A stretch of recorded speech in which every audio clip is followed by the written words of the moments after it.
Welcome and thank you for attending the latest in a series of public events by the Michael V. Hayden Center for Intelligence, Policy, and International Security. We have a very special program this evening. I am Mark Rozelle. I serve as the Dean of the Schar School of Policy and Government at George Mason University, where we are celebrating the university's 50th anniversary. And we are proud to host the Hayden Center. Tonight, we have about 1,800 persons signed up from all over the United States and internationally, and we are live on our YouTube channel as well.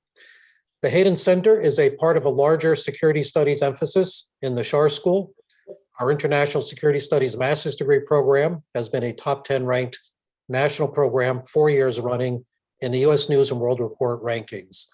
And we are fortunate to have many leading scholars and practitioner teachers in our International Security Studies Master's Degree program.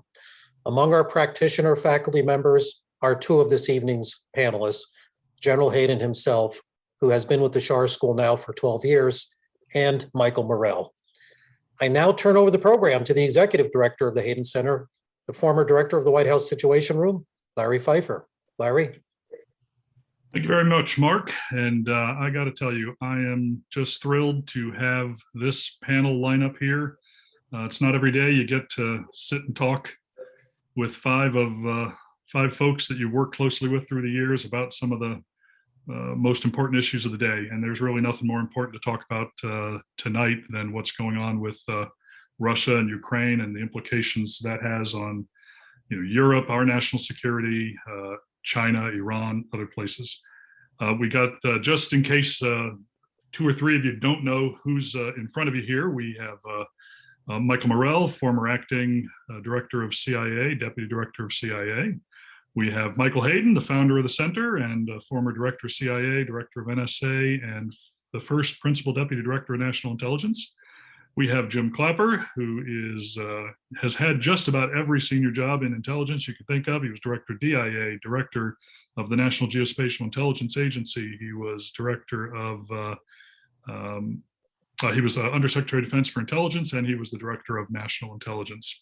We have John Brennan, who was the director of CIA after serving a stint at the White House as the Deputy National Security Advisor and Homeland Security Advisor to President Obama, and before that was the founder of and director of the National Counterterrorism Center. And last but not least, we have Leon Panetta, a former director of CIA, a former White House Chief of Staff, director of OMB, and most recently, former Secretary of Defense. So welcome, gentlemen. Thank you all for coming.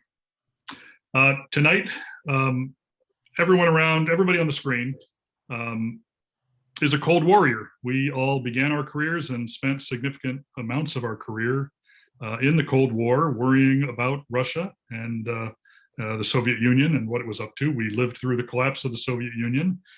We watched Russia suffer through the 90s as it developed some form of democracy and ultimately became an oligarchy. And then we saw the rise of Putin in the late 90s into the 2000s. So we all have experiences that we can bring to the table in this discussion. But let's get to what we want to talk about, which is the invasion of Ukraine.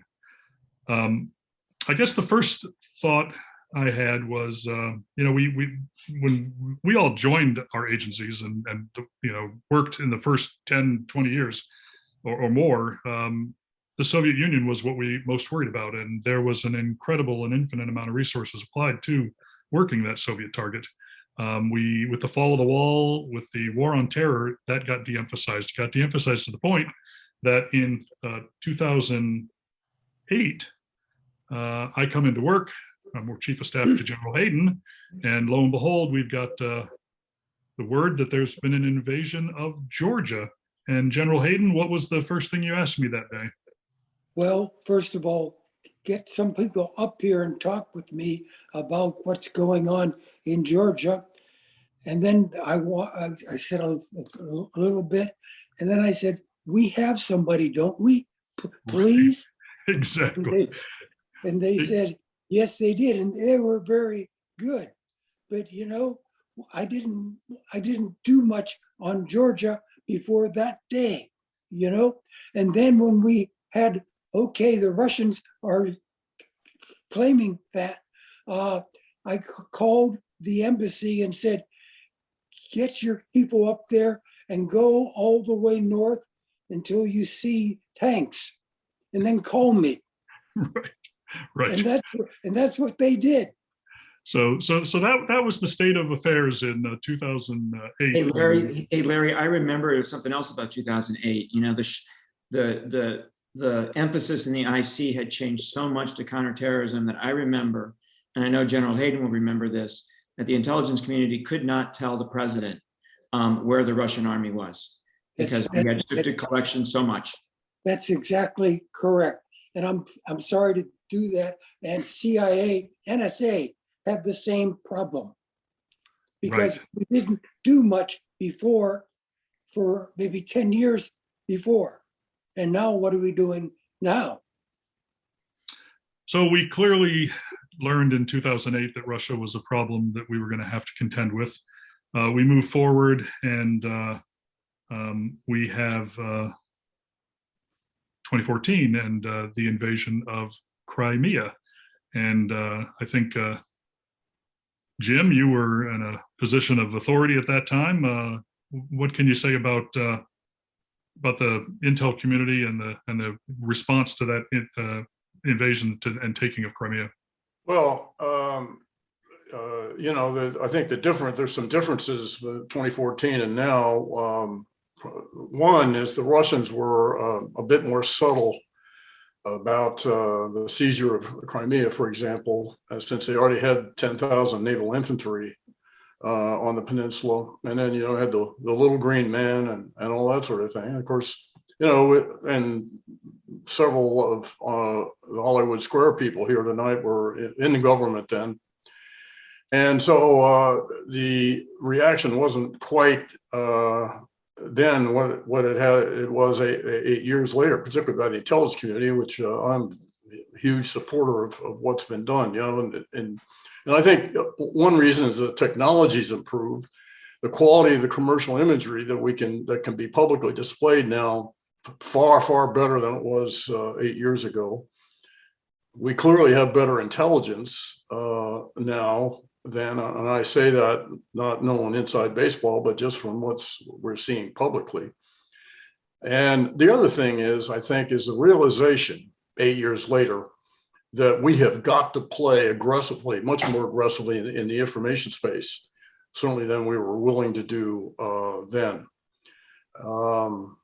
So to me, that's the differences. Now this time, the Russians were about as subtle as a freight train. Took months to build up to 190,000 or whatever the number was. 2/3 of the Russian army ringing three sides of Ukraine, and they were not subtle at all. And it was pretty easy to, they were telegraphing what they were going to do. But I think it's a contrast from now and 8 years ago. And Michael made a comment, and I'll stop, that is right on the money about our preoccupation back in 2008 with counterterrorism. For the bulk of the time that the 6.5 years I served as DNI, the single greatest, largest target claimant in terms of resources in the NIP, the National Intelligence Program, when normalized across all components, was terrorism, counterterrorism. And hopefully that's changed. So I'll stop. So John, any thoughts or recollections of the taking of Crimea? And I would say it was a lowercase I invasion of Crimea. They basically walked in. More than half the population in Crimea is ethnic Russians. In fact, there were a lot of parliamentarians who were welcoming and wanting Russia to go in. And also, it was the context of just a day before or so, the Russian puppet government in Kyiv under President Yanukovych was toppled. And so there was a lot that was going on inside of Ukraine, but there was not the fighting that we see now. And there was really not much resistance at all as Russia decided to move in and then decided shortly thereafter to annex it. So it was a much different type of takeover. as opposed to the attempt, and I underscore attempt, to swallow Ukraine whole that we're seeing today. Yes, I remember when I was in the White House. You and I were in the White House at the same time, and my recollections mostly of Russia and Vladimir Putin were the occasional telephone calls that President Obama would have to do with Vladimir Putin, and those were often appeared to me, at least, to be exercises in futility in terms of trying to get Putin to accept the positions the United States had on a variety of subjects. Leon, you got out of government, I think, just in the nick of time there when you departed in 2013. But you had a number of stints in government, as I mentioned earlier. You were there at the White House in those early days of the post-Soviet era. And then obviously you were at CIA and then again Secretary of Defense in those years leading up to, or following Georgia, but leading up to Crimea. Any thoughts about how much time and energy you devoted to this post-Soviet Russia situation? Well, obviously, having started out in the Congress, actually before that, starting out as an officer in the Army during the Vietnam years, and then getting elected to Congress in '76, a lot of the focus still was on the Soviet Union, and a lot of the debate in the Congress with the administration was, again, pretty much how do we deal with the Soviet Union? President Reagan still talked about the evil empire in Russia, and clearly was continuing to focus on the threat that Russia represented. But I think to again put this in context, at the time after 9/11, there really was a huge focus on counterterrorism. We just saw the trade towers go down in New York City.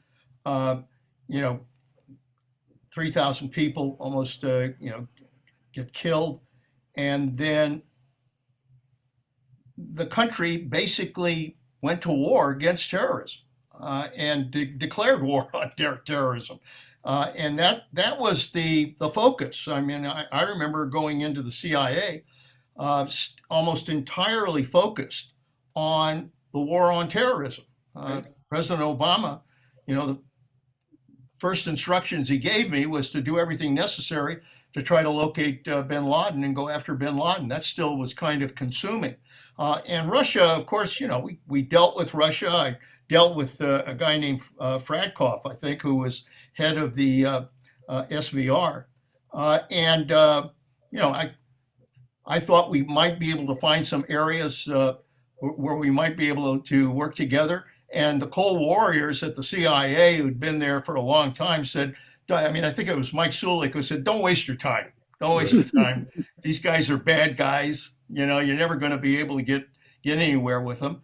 And so that was kind of the attitude that they're bad, but they're not at the top tier in terms of our concerns. And right. I think to a large extent, what we did with Putin was kind of convey the attitude that we weren't paying a lot of attention, and he really interpreted that as a weakness on the part of the United States. I mean, that's why he went into Georgia, that's why he went into Crimea, that's why he went into Syria, that's why he went into Libya, and that's why he did this cyber attack against the United States, is because deep down, he did not think we would respond and that he would pay a price. And I think a lot of that contributed to what he's doing now in the Ukraine. Well, and you see a lot of people talking on television about all of those things you just mentioned, and that it was quite could be perceived as quite a run of success on his part. Chechnya as well. He would go to war, and he was generally pretty successful. We have a situation now where he has launched into Ukraine. I think he expected. I think, frankly, most people in the United States expected that that he was going to be able to take over Ukraine fairly quickly, and what the U.S. needed to do was shore up Europe and NATO to prevent him from going beyond that, and put sanctions on that would create conditions that would force him to negotiate and ultimately perhaps withdraw. With regards to Ukraine, well, let me back up. So the Russians have talked about the reasons for going into Ukraine is because of NATO expansionism, and that this is just a natural response to NATO expansion. There's some who say that in the Bush years, perhaps promises and assurances have been given that NATO membership would not be expanded beyond a certain area, but perhaps in later administrations, as these countries who now were free sought out U.S. security assistance and NATO security assistance, that decision changed and these countries were allowed in. I guess my question is, and I'll toss this to you, Jim. Was Ukraine perhaps misled, or were they perhaps misled in going down a path towards trying to get NATO membership? Well, I think they, I really don't know the specific history here, but I think they clearly felt that they could apply, and that if they met the threshold, the qualifications, which for them mainly devolved around the development of democracy and elimination of corruption. So I think that certainly there was an implicit understanding on their part that they could at least apply. And I think just to the point about what the motivation was for Russia to because of the potential joining of NATO, I think that's a smokescreen. I think the real reason, it's caught up in Putin's vision of, great Russia and all that, which I think is a throwback to the Tsar era, frankly. But I think it had more to do with Putin just couldn't stand to have a fledgling but improving democracy, capitalist, that sort of thing, right next door to Russia and visible to a lot of Russians, a country that was formerly part of the Soviet orb. So I think, frankly, to me at least, had more to do with that than the potential joining someday of NATO. Michael? Yeah, I want to jump in and just foot stomp what Jim said, because I think he's absolutely right. I think NATO is not the most significant reason here. I think it is domestic politics in Russia. I think that Putin sees a Ukraine that is aligned with the West, that is a thriving democracy and a thriving economy, as an existential threat to his own rule, because he's afraid that his own people will look at that and say, hey, we want that too. And that means you go away. So I think that's the driving factor here. So do we see this as a calculated risk on his part to do this, or is this more of a desperation move on his part to do this? John, you're smirking. I think it was a miscalculated risk. I didn't think he was going to go for this full-scale invasion of Ukraine because of what we see have been the consequences. I didn't think he was going to be able to roll over the Ukrainian defenses the way he, I think anticipated. And the international opprobrium and outrage and sanctions are strangling Russia. And so I thought he was a more astute observer of what his actions would beget. I think up until that point, he always impressed me as a cold, calculating Russian chess player who would move in a very determined, measured fashion and took advantage of opportunities and exploited them, whether it be Syria or Crimea, Georgia, other things. But I think his ambitions ran, ahead of him in Ukraine. And I think, as both Michael and Jim said, he saw that as not just an upstart, but as a threat. And he wanted to swallow it whole and to be able to fulfill his vision of what greater Russia is. And So I think it was a bad miscalculation on his part. I don't think he anticipated at all what we see now after 21 days of this invasion. I'm sure he was thinking about this was the mop-up period, and that there already would have been a puppet government installed in Ukraine, and the Ukrainian leadership, as we know it today, would have been either killed or moved out. So I think this was a bad move on his part, and I think he's now painted himself into this corner. Again, I think this was something that was not part of his, calculation. It was a miscalculation. So with the miscalculation after a pretty good run of good calculations over the last 20 years, there are some who are speculating that he is maybe got some mental problems, or he's ill, or he's dying and needs to fulfill some kind of legacy before he goes. Michael, I think on your Intel Matters podcast, you recently had a guest who talked about psychological profiles of world leaders and how that work is done. Any insights into what the Intel community or others might be thinking about Vladimir Putin? And is this possibly a sign of some illness? I don't know what the intelligence community thinks, Larry. Well, yeah. I don't get briefings anymore. Right. I wish I did, but I don't. I don't think he's crazy. I don't see any evidence of illness. That doesn't mean he's not ill, but I don't see any evidence of it. Look, I think this was always a very aggressive, brutal thug of a man. But as John said, he was calculating, and he was pragmatic in his calculations. And I think what's changed is that he remains brutal and thuggish, but what's gone is the pragmatism.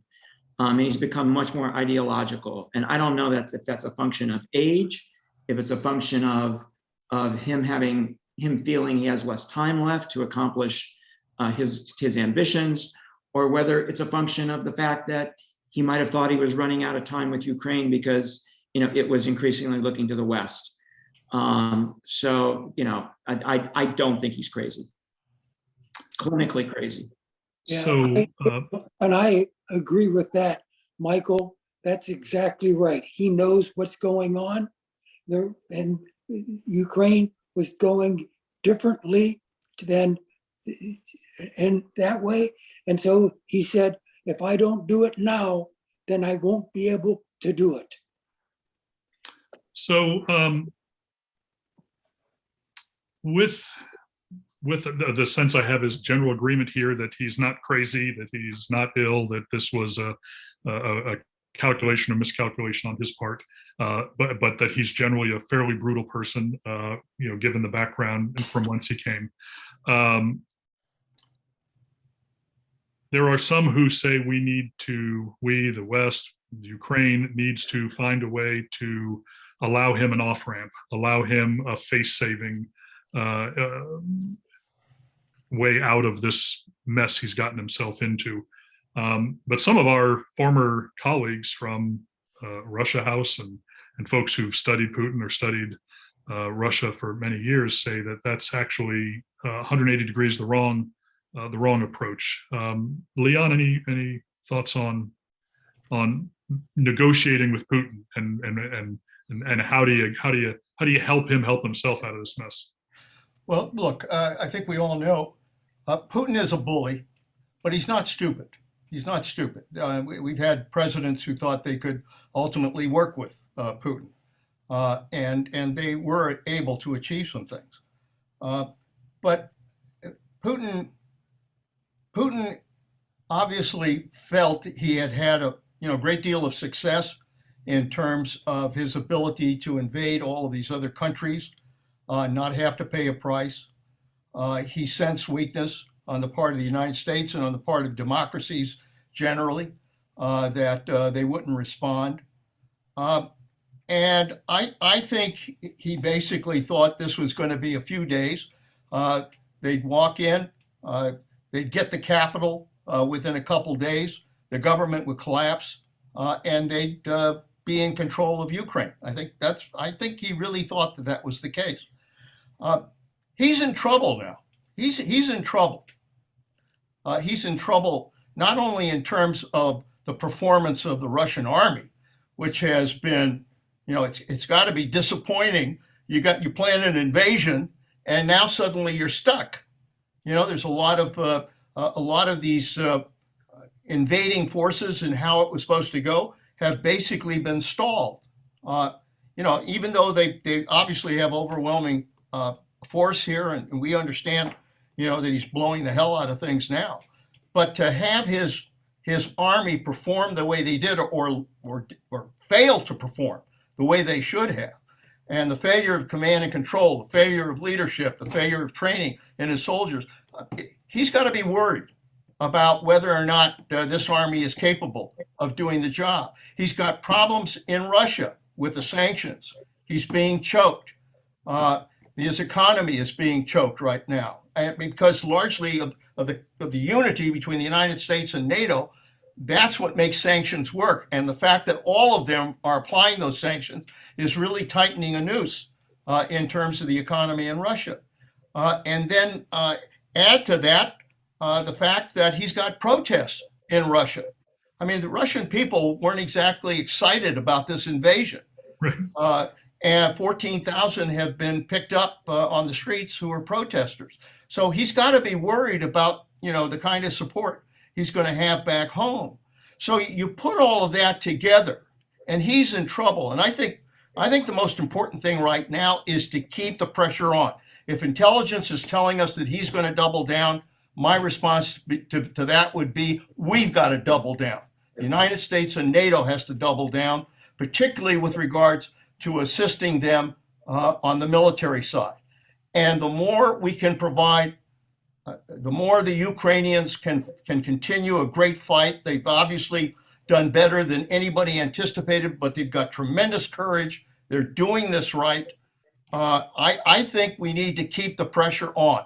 And if we do that, at some point, Putin will decide that he needs an off-ramp to be able to stay in power. That's really he's trying to save his neck right now, very frankly. So keep the pressure on, and ultimately, I think some opportunity for negotiated settlement will come. So today, the president. Go ahead, General. I just wanted to say, today the president did a wonderful job. He talked about what we're doing even more. And it's not, right. I thought it was okay, and that's it. But no, he said today they're doing this and this and this and this and this. It's very good. Like Leon said, we want to go together. So today, the president did sign a bill authorizing, I think, $800 million worth of expenditures to provide them with more anti-aircraft missiles and more anti-tank missiles and some firearms and ammunition and things of that nature. A lot of debate in the last week in Washington and other capitals around the West about whether he should be getting MiG-29 aircraft, whether the West should be putting on a no-fly zone to keep him from conducting some of the attacks he's conducting, and I think there's been some discussion today. I guess part of this package, they're going to be providing some very tactical drones, but there's been some discussion as to whether the U.S. and the West should be providing him with really, really lethal drones, some akin to the ones that we were using in the war on terror. John, you obviously were involved in a bit of drone warfare in your time, setting rules and standards for that. What are your thoughts on this package of military assistance that was signed today, and should more be done, and some of the options that I just mentioned? Well, like Mike, I was very pleased to hear what Biden was saying today in terms of just more support going in. I think it's very important. Trying to put in place a no-fly zone is just impractical. But the types of things that we're doing and providing to the Ukrainians, we can make the airspace over Ukraine a very, very high-risk environment for Russian aircraft by providing these man-portable air defense systems, mobile systems, other types of things that are going to augment what the Ukrainians already have. And then the drones, these Turkish drones have been very, very effective going against various weapon systems, tanks, other things. So I think it's the combination and the integration of this. And some of these Soviet era weapon systems are easily integrated then into the Ukrainian environment because they're used to that. And so I think continuing to funnel that in and keeping those weapons resupply channels open, again, giving them things like the Javelin anti-tank, the Stinger missiles, as well as these other systems, the SA-7s, 8s, 9s, whatever, the things that can really hurt the Russian military, because it's clear that the Russian military, especially the ground forces, were not battle tested at all. Again, Crimea and Georgia and Syria, they never had really any type of hostile environment they had to go into. And I think it's really revealing their incompetence, their lack of logistical capability, command and control weaknesses, as Leon was saying. There is so much here, the weaknesses that have just become quite apparent, despite the modernization of the Russian military in terms of weapon systems and organization. They have not been able to integrate that in terms of combined arms operations. So I do think just continuing to give the Ukrainians as much wherewithal as possible to hurt the Russians in the air, on the ground, this is what's going to grind this down. And if we're going to be talking about negotiations as far as a ceasefire, I don't trust the Russians at all. But I think what we're trying to do is to reduce the amount of bloodshed. The Russians will take advantage of any respite in the fighting in order to resupply and to be able to prosecute their very, very depraved actions. But I do think that we have to be very, very wary of any negotiation with the Russians, because they will just use it at future time to exploit for their own benefits. Jim and I have experience about what the Russians did in Aleppo, as well as Leon and others. They continue to violate the ceasefire agreements that we had reached with them in terms of evacuations from Aleppo. They will do the same in Ukraine without a doubt. Oh, yes, they have been doing it. We've seen just these horrific attacks. I was just watching on the news, I guess, a theater and another shelter that was women and children were recently bombed or attacked by artillery shells by the Russians, and it's just horrific, the scenes that are coming out of that country. So Jim, I wanted to maybe circle back to you on this question about the Russian army and the Russian military. We're all learning a lot of lessons about the capability of that army, and I think Vladimir Putin's learning a lot of lessons as well. Perhaps there's something to be said about a conscript army versus a professionally developed military. I think you and I had exchanged a note earlier too. There's the issue of the will of the armies to fight. So perhaps you with your years of experience supporting military with intelligence and working closely, you can comment on that. Well, I think everybody has been very surprised at the lackluster performance of the vaunted Russian army after having undergone this modernization period under Putin's tutelage. But there are still some fundamental weaknesses in the Russian military. One is, of course, heavily, even with professionalization, still heavily reliant on conscripts, which, by the way, are going to turn over soon, because I think 1 April is the date where the old conscripts leave and they get new ones in. But it turns out that the leadership has been incompetent. The logistics are terrible. And one of the reasons for the logistics, which has not gotten a lot of play, is the fact that internally in Russia, the Russian army is heavily dependent on railroads for logistical support. In fact, the design of their battalion tactical groups and up is very light on logistical support. And so there's a lesson here about just how well the Russian army would be able to project itself into a NATO environment in any event, because they don't have the vehicular transport to support long lines of communication, and we're seeing that big time in the Ukraine. And there is this intangible but very important thing which we traditionally have had a lot of trouble gauging, and that's will to fight. My war, Southeast Asia, I spent a couple tours there, and we profoundly underestimated the Viet Cong, overestimated the people we were supporting, South Vietnamese. Fast forward 45 years to Afghanistan. We underestimated the fighting ability of and will to fight of the Taliban. and overestimated the viability of the government and the Afghan military. And there are other examples of that. And boy, has will to fight come out as a really defining element here in this situation. I thought the Ukrainians would resist, but not with the ferocity and the consistency involving every citizen that we've seen. And I think a lot of that has to do with leadership of the Ukrainian president. In contrast, the poor morale of the average Russian soldier who is very poorly led. So this element of will to fight is a intangible but really crucial aspect, and we are seeing that very graphically in the invasion. So we've talked about Putin. We've talked about the army not doing very well. We've seen press reporting that he has been very angry with his intelligence officials. Always blaming the intelligence guys, right? So he's been perhaps not happy with some of his generals. Today, he gave a speech where he was highly critical of members of the oligarchs, the people with money, saying that they don't have their hearts and minds in Russia, that they have their hearts and minds elsewhere. His power base, as far as we understand it, has been the intelligence, the moneyed oligarchs, and the military. If he's feeling the need to lash out at them, if he's feeling the need to fire them or do worse, what does that say about Putin's survivability? Michael, any thoughts on that? Yeah, I think it's at risk. I think, for the first time in his rule, his continuation in power is in question.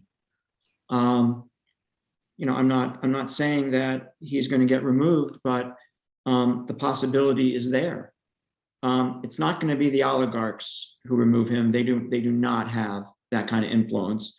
They're not even in Russia anymore. They're gone. They're only going to come back if they've got no place else to go. And I don't think it's going to be, Larry, I don't think it's going to be the 15 or so inner circle guys who are around him, the former KGB guys who have been with him since the St. Petersburg day, right? I don't think it's going to be them, because they're smart enough to know that they're as guilty as he is of all of the sins that he has committed. And I think they know that their future is tied to his. So I think if he's going to get removed, it's going to be because the military does it.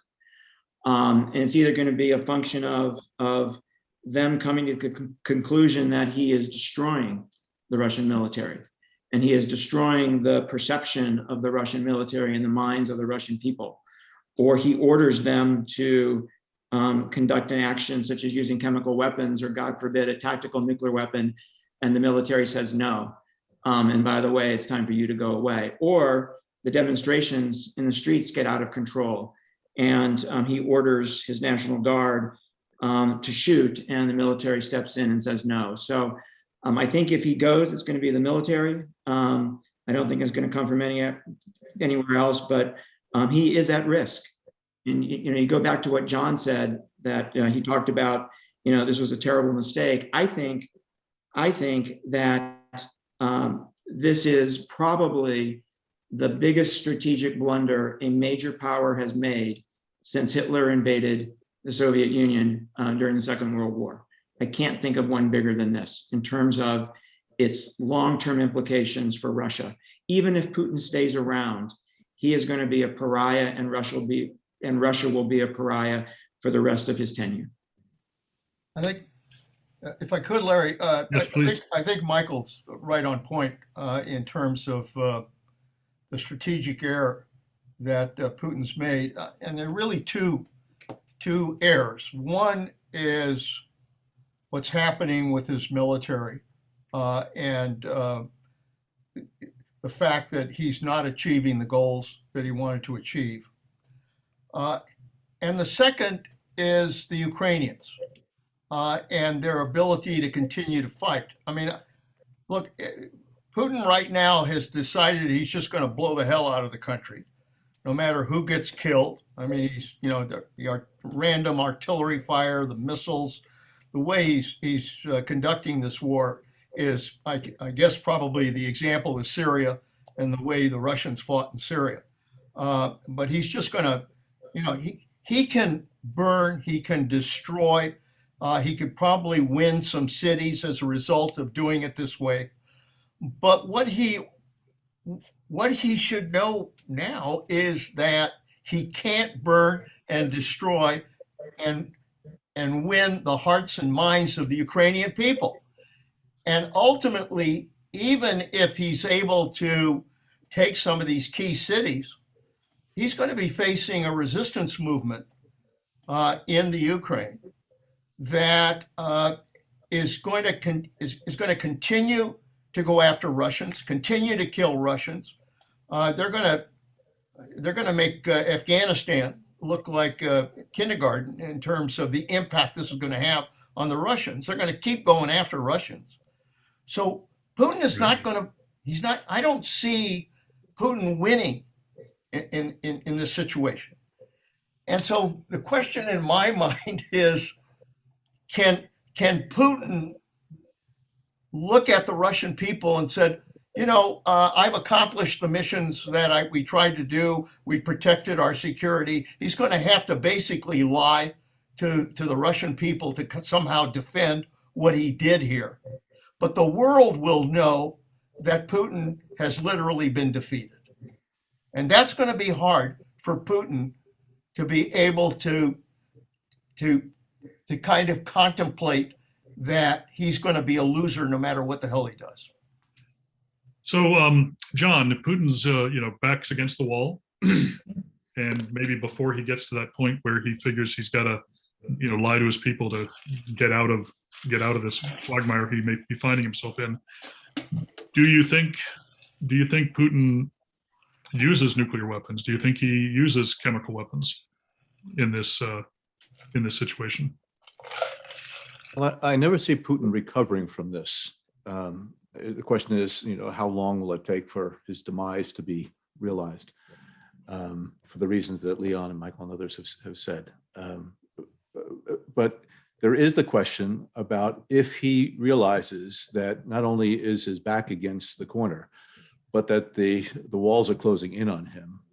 And given his wanton disregard for taking thousands of innocent lives, what might he do? I think it really sticks in his craw that Zelensky is getting the plaudits, worldwide plaudits, and Putin is the target of such condemnation. Will he decide to do something in Ukraine if he knows that his days are limited? That's the unknown at this point. Whether or not he might opt for something that, whether it be a tactical nuke or whatever else. But I think, as Michael said, I don't see the real threat to Putin inside Russia coming from that inner circle, because they are in this lifeboat together now. But it's going to be from that outer ring or from somewhere within the military, not at the Shoigu or the Gerasimov level. It's below that. The individuals who see that Putin and his ilk are destroying not just the Russian military, but Russia's future, and they're not going to put up with it. And so the question is whether or not that Putin is going to be displaced before he opts for something that is truly reckless, if he believes that there's no way out of this. And that's why a cornered, humiliated individual is a very dangerous one because of what they might opt for. So probably the number one question I get from friends and family and colleagues is World War III about to happen? Is this situation going to go so bad that we're going to find ourselves in a multi-nation conflict, across theaters of Europe and elsewhere? And I try to assure them that the odds are against that, but I have a difficult time coming up with kind of a calculated percentage. So perhaps we can pick your brains, do a little round robin here. What could cause a World War III, and what do you think the odds of it happening? General Hayden, any thoughts from you? Well, it's very hard, okay? And I don't have intelligence every day, but like John, I'm afraid of that.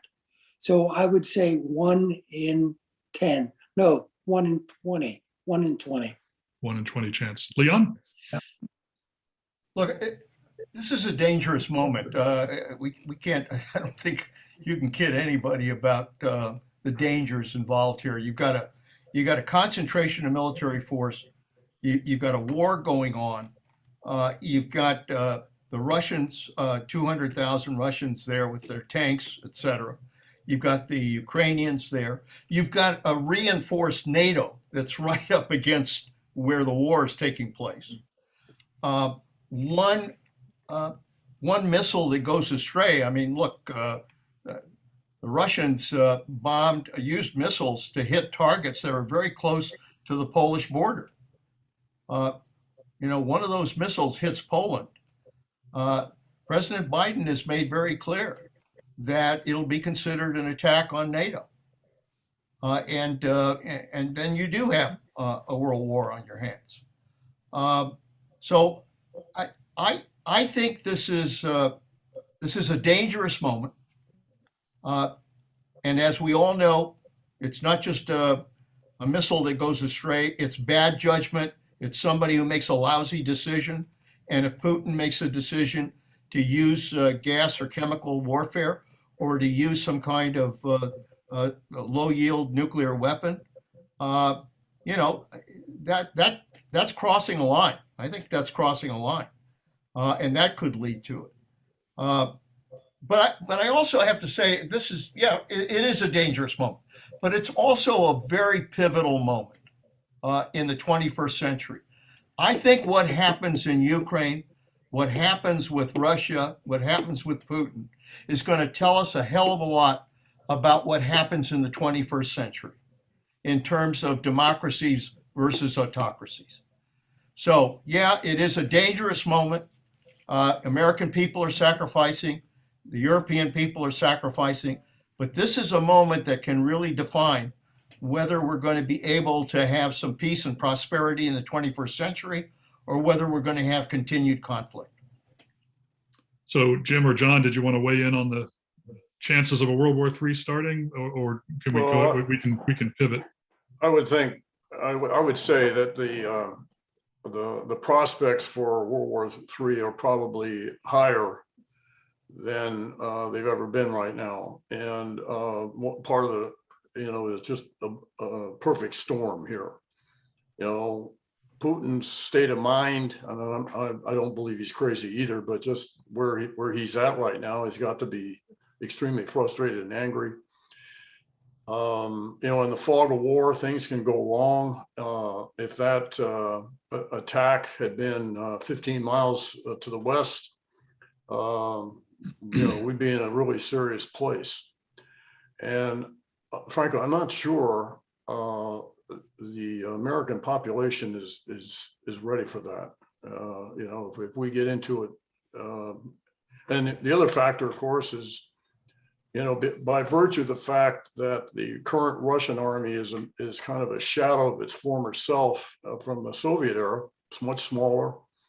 That the thinking in Russia is basically built on going to tactical nuclear weapons as a lower threshold. It's not as big a deal for them as it is for us. There's all kinds of emotion connected with the use of nuclear weapons because we're the only nation that's ever used them. And so it's a different emotional barrier, psychological barrier for us than it is for the Russians. So I think this is just a possibility that is greater than it's ever been. And I trust the current national security apparatus is thinking through just how we would react. And I do think one more thought I'll put. I think that the use of chemical weapons is actually quite likely. The prize here is Kyiv for the Russians, and they're going to try to starve it, strangle it, and bombard it. Reduce it to rubble. And then they'll send the troops in. And if the troops encounter resistance, which I anticipate they will, I think the Russians will resort to chemical weapons because they got a history of it. I think Putin is still trying to achieve his military and political objectives in terms of his moves. If he provokes something with NATO, if he opts for tactical weapons, tactical nuclear weapons, or chemical weapons, to me, that's going to be an indication that he believes, in fact, he is losing, and he really needs to then try something new and different and exact revenge on his adversaries. But for now, I don't think he wants World War III. And that's why I think it's important to continue to have these discussions to see if there is any type of de-escalatory ramp that he can get on. But if he believes that his days really are numbered, again, that's where I worry. So Leon talked about this being a pivotal moment in the 21st century, autocracy versus democracy. I think a post-World War II world order versus what existed before, where great powers moved at their own will and whim. So there's obviously a lot of implications about what's happening for other countries, and the first one that comes to mind is the country that we've all been talking about for some time as the great challenge of the 21st century, and that's China. China is obviously watching this situation very closely from a lot of angles. They've got a lot to win. They've got a lot to lose, depending upon how they play it. Michael, you and I have had a lot of conversations about China in the past. What are your thoughts about China, the role it's playing, and the implications for Chinese future moves? Larry, I'd start by saying China is not just watching, they're participating. And they're participating in a way that is supportive of Russia. And in that regard, they are in part responsible for what is happening here. They gave him, with that 5,000 word communique, they gave Putin cover for what he's doing here. They continue, right? They continue to put out the Russian narrative. They continue to put out Russian propaganda about chemical and biological, in the US having chemical and biological factories in Ukraine, right? They are being supportive. They are in part responsible here. So let's start there. Second is, I think they've made a terrible miscalculation, just like Putin, right? I think they listened to Putin, and Putin told them this is going to be over in a few days. The West is not going to come together. And I think China bought into that narrative and saw a weakened United States as a result, and that's why they were supportive. And I think they've made a terrible miscalculation. I think more and more countries in the world are calling China out for its actions here. So I think China's got to worry here about the position it's taken. And if I were President Xi, I'd think about, how do I back away from this a little bit? Think about what this means for China if Putin uses chemical weapons. I think they're very significant. I think the other thing for Xi that I would worry about, right? If I were Xi, the vaunted Russian military is being defeated by the Ukrainian military and Ukrainian citizens. I'd think about my army, right? The Chinese army, which has not fought a war since 1979. And are they in the same shape that the Russian military is in? I'd worry a lot about that if I were Xi. And does this change any calculation they may have about pursuing an invasion of Taiwan? So I'm not one of these people who believes that Xi has a timetable for bringing Taiwan back into the fold. I think Chinese strategy has long been and remains coercing it back into the fold rather than forcing it back into the fold, although they would certainly go to war if Taiwan declared independence. But I think that long-term view of coercing it rather than forcing it is going to be reinforced by what happened here and the world's response to it. Leon, you sat there you were obviously CIA director, but also Secretary of Defense. I imagine you spent quite a number of hours contemplating the role of China and how we would be containing them in the 21st century. Any thoughts of yours? I think, Michael has touched on a lot of key points, but look, I think that what the United States has done in unifying NATO and unifying our allies to basically draw a line and make clear to Russia that they're going to pay a price if they invade. That's a very important message, not just to Russia. It's a good message that we need to send to China, that the United States has the ability, working with our allies, to be able to draw lines on the things that China may be contemplating. It's a good message to send to Iran. It's a good message to send to North Korea. And I think that, frankly, our ability to develop allies is going to be very important to our ability to deal with a lot of flashpoints in the world. And this is, I think, a model, really. I think what Joe Biden has done here is to establish a model that can be very effective in dealing with other adversaries. Look, I think Xi has, without question, he's pausing. And his thinking is going to be, I have to handle this very carefully because I've got a lot riding on it in terms of China, their economy, their ability to trade with the rest of the world, to be able to go into other countries economically, diplomatically. They cannot be identified as a pariah the way Putin has been identified as a pariah. So they're going to handle this carefully. I mean, you know, what they decide to do, I think they're going to be very careful because Russia is going to keep putting pressure on them, not only to give them economic aid, but to give them military aid. And if China does that, I think they cross a line. So my view is China will be very careful over these next few weeks about how they play this, because they do not want to get caught behind the same 8-ball that Russia's behind. So I'm going to, as we're getting close to the 8 o'clock hour, I want to jump in and get into some of these audience questions. We've got a great audience out there made up of students, intelligence professionals, national security professionals, et cetera. So the first question that I'm going to pull is from Jim Denoy, former member of the National Intelligence Council and a professor at Schar School. He says the administration and the ODNI under Director of National Intelligence Avril Haines has done a good job disclosing intelligence to the public in the run-up to the invasion in an effort to control the narrative, and is reportedly forward-leaning in turning up the flow of intelligence to Ukraine and other NATO allies, intel sharing. So I guess number one, maybe I'll pitch this one to you, John, first. What's your take on this increased sharing? Is this good? Is it precedent setting? Is there a great risk to sources and methods that perhaps isn't being considered? Are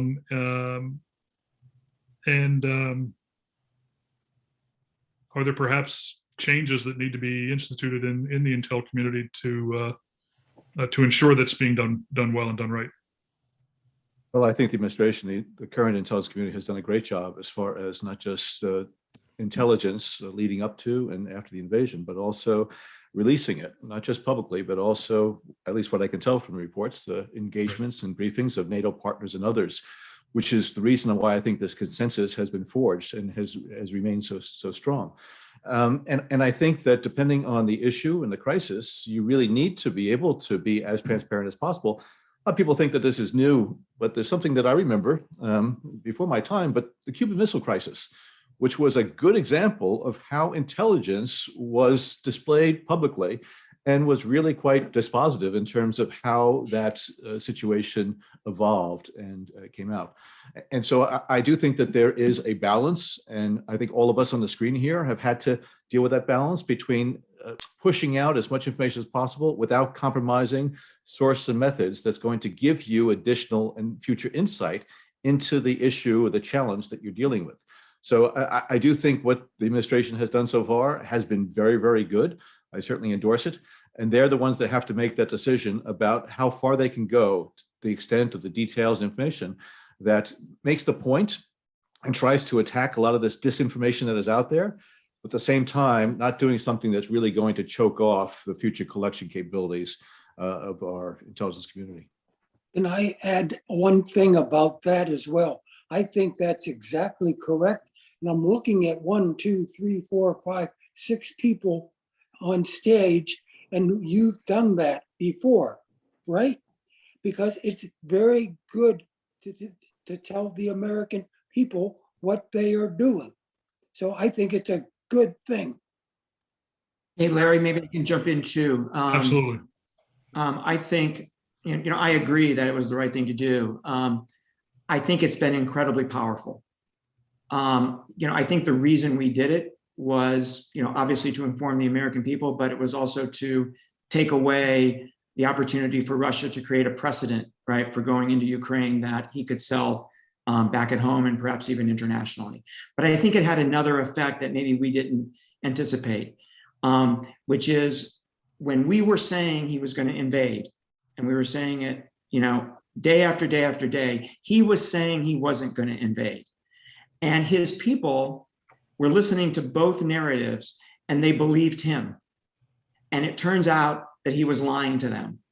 And they now know that. And I think that's a very significant consequence of our decision to share that intelligence publicly. Okay. The greatest, Larry, if I could just say, the greatest weapon we have in a war is truth. It really is, because truth is what gets lost, in war, as we all know. But the ability to kind of share the truth about what's going on and presenting that intelligence and presenting what the Russians were doing, I thought was incredibly important to the world to be able to begin to build a case for what we're doing now in terms of responding. I don't think we could have done the sanctions. I don't think we could have done the military weapons. I don't think we could have done the reinforcement of NATO were it not for laying the groundwork here about what the Russians were up to. And even though they kept saying they're not going to invade, to be able to show that they were going to invade, I think was a great use of intelligence. And I suspect that what we've seen here is the information age catching up, or rather intelligence catching up with the information age in terms of how to use this kind of information in order to really strengthen your position when you're trying to deal with an adversary. So I think it was a great move, and I suspect that we'll do a lot more. And John's right, we got to be careful about sources. We got to be careful about people that are sticking their neck out to get this kind of information. But I think in today's world, there are ways to get this done without jeopardizing the sources for information. So, Jim, some people might argue that in an information war with Russia for the last several years, they've had the West kind of back on our heels, with regard to election interference here and other countries, influencing the British decision to leave the EU, et cetera. Is this perhaps a pivot point in that information war? Have we learned our lesson, and are we fighting a better war? Well, it was very gratifying to me. John and I lived through the run up to the election in 2016, and I saw a lot of bad stuff during my time in intelligence, but I don't think anything had bothered me viscerally as much as when I came to comprehend the magnitude and scope and depth of what the Russians did in 2016. So I agree with what's been said about this, completely agree that we need to play in that space, and we've got the tools to do it if we're willing to employ them. So this is a case of using intelligence as a weapon. So I personally found it, for all kinds of reasons, pretty gratifying. And I think this has set a precedent for the future. Now, transparency is great, but it is a two-edged sword. And you have to make a risk-gain assessment. Is the gain of publicly diming out the Russians worth the risk potentially to sources and methods? And I'm sure all that was weighed, as the Intelligence Committee always does, and I think they came out on the right side. So, General, we got a question from a couple of people, but one of them was Leslie Ireland, and I'll read her question because I think she captures it very well. Leslie, many of you may remember her from CIA as well as Treasury Intelligence.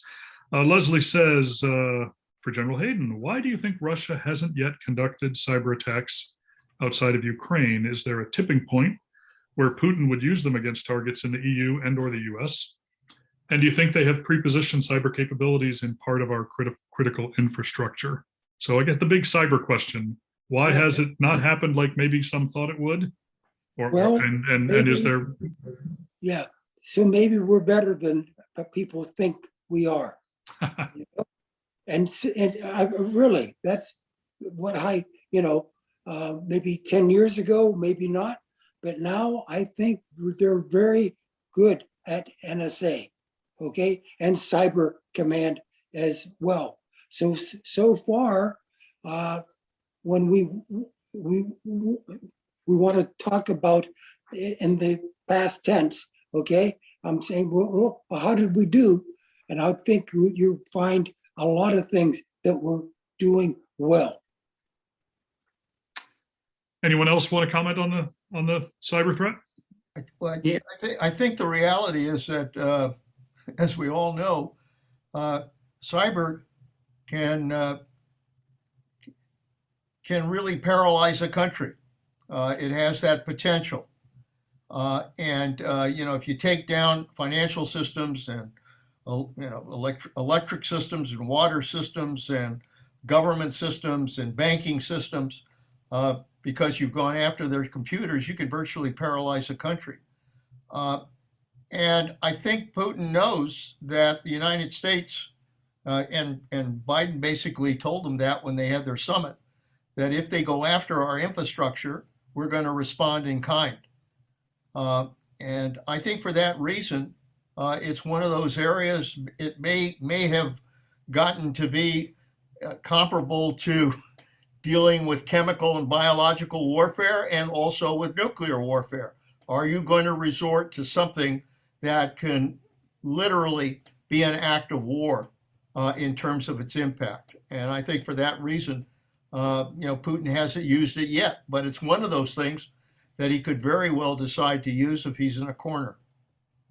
And if he has concerns about his conventional military army, I think he might wonder about how effective his cyber army will be. And if he wants to pick a cyber war with the United States, boy, he's picked on a really tough adversary. And that, as Leon said, President Biden said there will be severe consequences. And so if he wants to go toe to toe with the US on the cyber front, Russia is going to be the one that comes out on the harmed side of that fight. So Larry, I do think, I agree with everything that's been said, but I think there's also a difference between attacks on our critical infrastructure, which I think Putin understands what the response will be, as John and Leon said. But there's also other types of attacks, and this is where I think General Hayden is exactly right. I think there's a lot of stuff happening behind the scenes that we're not seeing right now, that's going to come out later in terms of what the Russians have been doing and what we have been doing to prevent it from happening. So the invasion of Ukraine is probably affecting the average American most in terms of their gas prices going up and then the rolling impact that has across the economy in terms of costs. What lessons is the energy market learning from this invasion? What lessons is Europe learning, or are they learning any lessons from this invasion with regards to dependence on Russian oil and natural gas? John. Well, they're learning that there are downsides to such dependence, especially if you have a regime in Moscow that's led by Putin, that it is costly. And so I'm hoping that they're going to take away some longer term lessons so that they make the adjustments that are necessary to deal with this issue over the next 5, 10, 15, 20 years. Sometimes they opt for the quick solution in terms of energy flow from Russia, but that does bring with it a fair amount of potential downsides and vulnerabilities. So I do think there are a lot of lessons to be drawn out of this whole affair. And Ukraine is on the front line, but I think the West as a whole, as well as Michael said, China, which I do think has miscalculated here, and Xi Jinping with his People's Congress that's coming up in November. I mean, there are a lot of things that are happening as a result of what the Russian invasion of Ukraine. And I do hope, especially the Europeans, take away some lessons that are really going to endure well beyond the end of this conflict. I think there's another elephant in the living room here, which is a political issue having to do with the drive for clean energy versus being energy independent, but dependent on fossil fuels. So we sort of have that tension underlying here, and this face-off with the Russians, I think, is bringing this into clear focus. If you're looking at national security, the one thing you don't want to do is to be totally dependent on one source for your fuel, for your energy. I mean, my God, I give a lot of credit to Germany, because I thought it would be really difficult for Germany to back out of the Nord Stream 2 pipeline, but they did, to their credit. But it does mean that you got to have the backup. I mean, we've got to be able to have the backup to be able to provide those sources so that countries can sustain that position. And I know right now that the United States is trying to do whatever we can to provide natural gas, to be able to provide other sources of energy.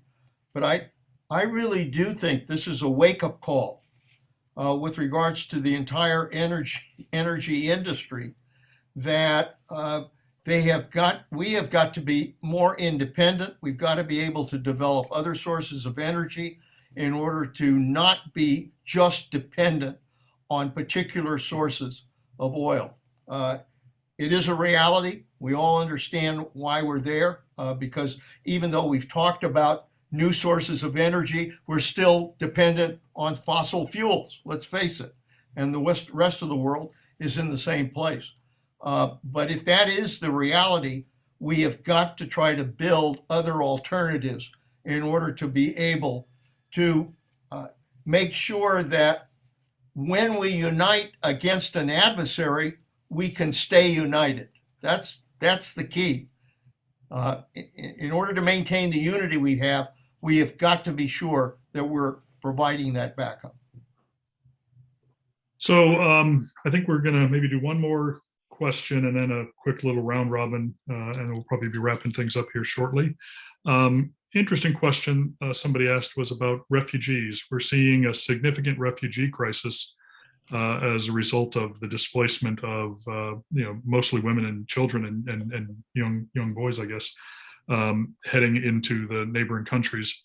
And Europe appears to be welcoming this body of refugees. But we've all seen Europe not responding to refugees maybe quite as well when they came from other parts of the world or some of the other parts of Eastern Europe in recent times. What impact do you think a continuing refugee crisis may have on European resolve and European unity over the Ukraine situation? Anybody want to grab that one? I'm going to pick somebody. I'd like to think that a lot of those refugees will return to Ukraine once Russia's war comes to an end and Ukraine is able to reassert its sovereignty. But clearly, East European countries are more welcoming of fellow Slavs than they were of Syrian refugees and others that are coming out of the Middle East. But I do think it just demonstrates the connection that Ukraine has with Europe, looking westward. And I think it probably is going to solidify that. And it's going to be quite interesting to see what happens as far as what is going to be the end game of this and how is Russia going to play in this. But clearly, I think it's cementing some of those ties among the Slavic people in Eastern Europe. So one last little quick round robin, I guess, amongst you. You all have sat in the Oval Office. You've been on the other end of telephone calls with presidents of the United States. You've been in long, lengthy situation room meetings where tough decisions get made. If you were plopped into one of those chairs at the end of one of those phones again tomorrow with the president on the other end, what one piece of advice would you give him with regards to the current situation? And I'll just work my way around my screen. I'll start with Michael. I don't know if this is a piece of advice I would give the president, but I do want to say this. I want to emphasize what I think Leon has been emphasizing. You know, what's happening to the Ukrainian people is absolutely horrible. And the risks that we all face over the next couple of months in terms of the use of chemical weapons or biological weapons or a tactical nuclear weapon or, you know, even a broader war, is not insignificant. I do think that when we get through this period, that the world is going to be a better place. I really do. I think this is a shot. The way the world has come together to reject what Vladimir Putin has done here is a shot in the arm to the international order that had been fraying for so many years. And I think this is a real opportunity to shore that up. We've got to do the right things, going forward here. But there's a real opportunity here once we get by the horror and the risk. General Hayden. Yes, indeed. I said to Michael, that's very well said.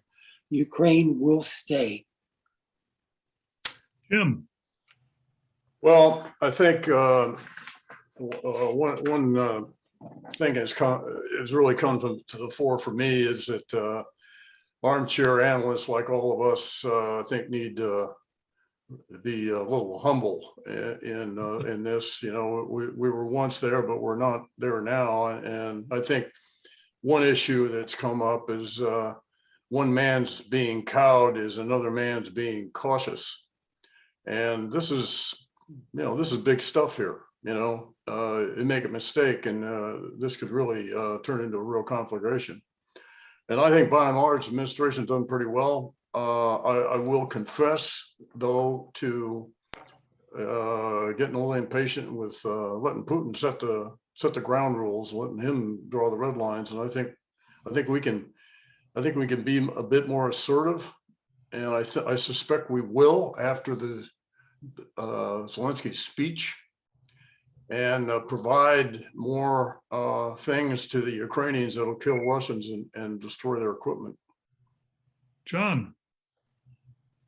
Without a doubt, this is the most important geostrategic inflection point of the 21st century.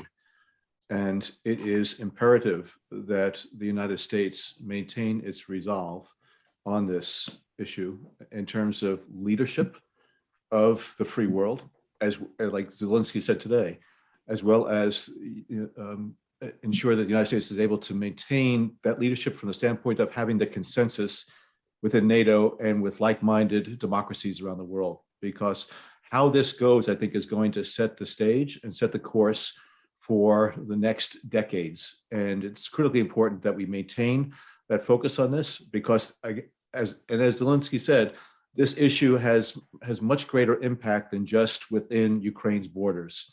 It affects the future, I think, of global peace and security. And this is the time for the United States really to assert itself, I think, as others have said as well. And last word from the great Leon Panetta. I've been very worried about United States world leadership. And, coming out of World War II, we established our position as a world leader. We built alliances. And unfortunately, in the last few years, because there was this kind of America first, withdraw from the world kind of approach, it really undermined our position as a world leader, created a lot of distrust. This is a moment where, as Joe Biden said, America will be back as a world leader. And I think history will look at this moment. And as I said, as a result of what happens with the Ukraine, I think it's incredibly important that President Biden and our allies stay tough, that they continue to try to help the Ukrainians, because ultimately, if we ultimately can prevail and be able to protect the democracy in the Ukraine, that will not only define President Biden's presidency, it'll define what kind of world we're going to have in the 21st century. So there's a lot riding on this. And this is a moment where the American people and our leadership have to really hang tough to be able to ultimately prevail on something that will determine what kind of life our children have. Well, you all successfully avoided giving President Biden any specific advice, so that was good. But your answers, I think, really captured the moment we are at in our history, the history of the nation, history of the current world order, history of democracy. Absolutely agree. I would like to just take a moment and thank all of you for taking the time from what I know are busy schedules to come and join us here at the Hayden Center at the Schar School.